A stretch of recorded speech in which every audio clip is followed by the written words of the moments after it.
Hi everyone, this is Laura Ingram coming back to you after about 6 months of a hiatus, I guess, and I'm, haven't been keeping up with anything. My blog, my videos, I haven't been able to really keep up with anything because I've been working. I was originally a cashier at Sam's Club, and then I was switched to the night crew because I had some issues with childcare and things like that. So I'll get into that a little bit later.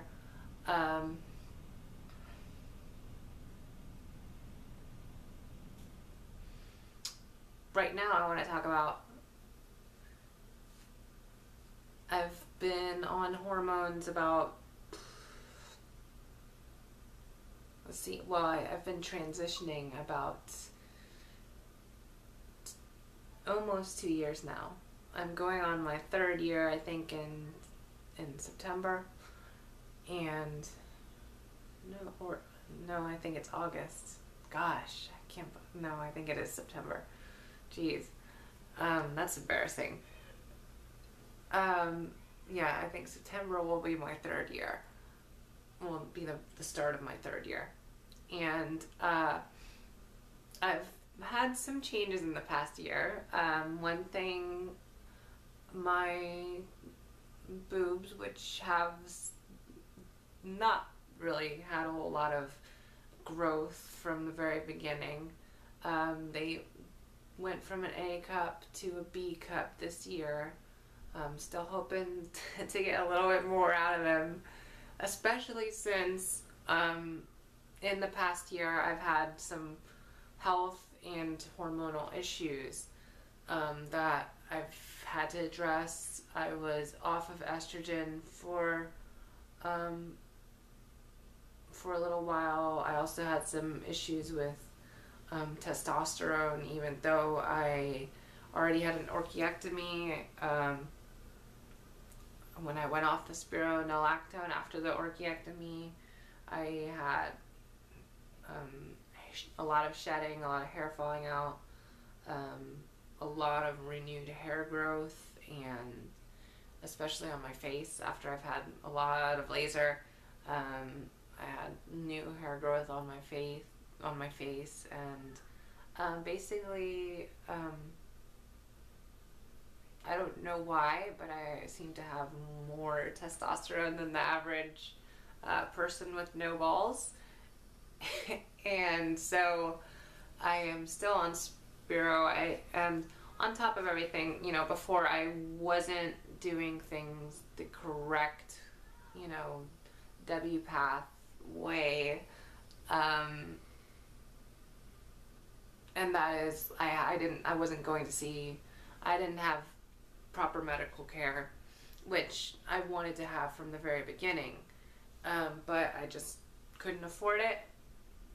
And I was seeing a therapist at the beginning, and the therapist took forever to, I'm sure this sounds familiar to a lot of you, that like the therapist was taking forever prescribing the hormones, or recommending me for hormones, and I was wasting money doing that, and I didn't have enough money, so I dropped her and just kept on going with self-medicating, which is bad. Don't want to do that. It's not good for you, and I had a whole bunch of health problems because of it. The whole thing that happened with spironolactone is just one example.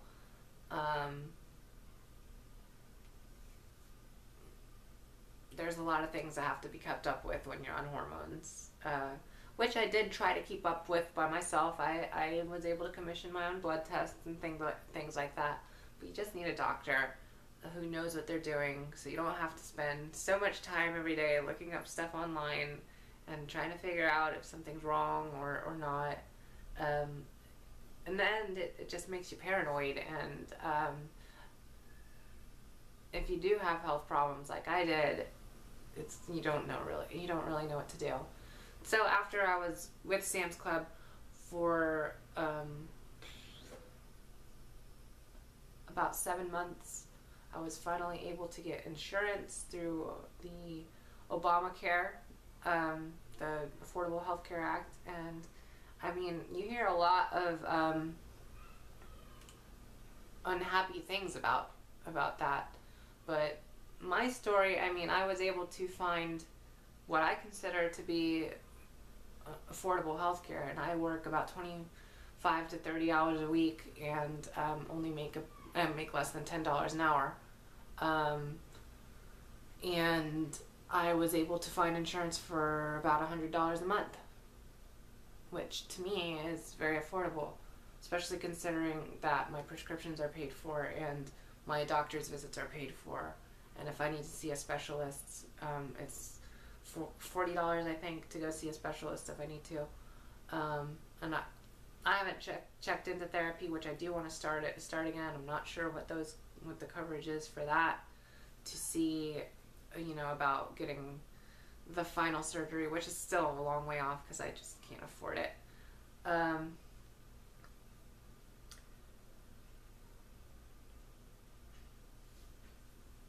So yeah, long story short, I went to, got my insurance, went and saw the doctor, about, I think it's been about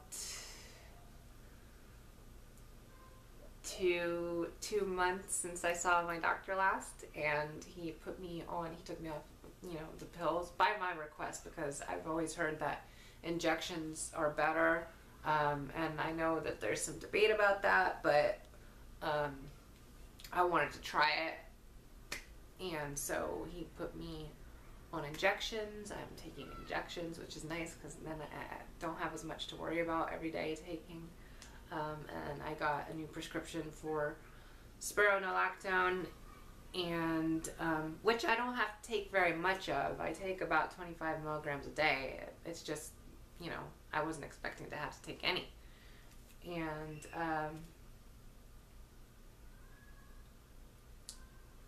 yeah, so basically that I had, when I went off of it, I had beard growth, I had hair falling out, I had, my breasts, like I said, have grown to about a B cup, but when I went off the spironolactone, I lost some of that. Slowly it seems to be coming back thanks to the injections. But my boobs did shrink on this boob, which was like, oh my god, no, please, don't shrink on me. So, I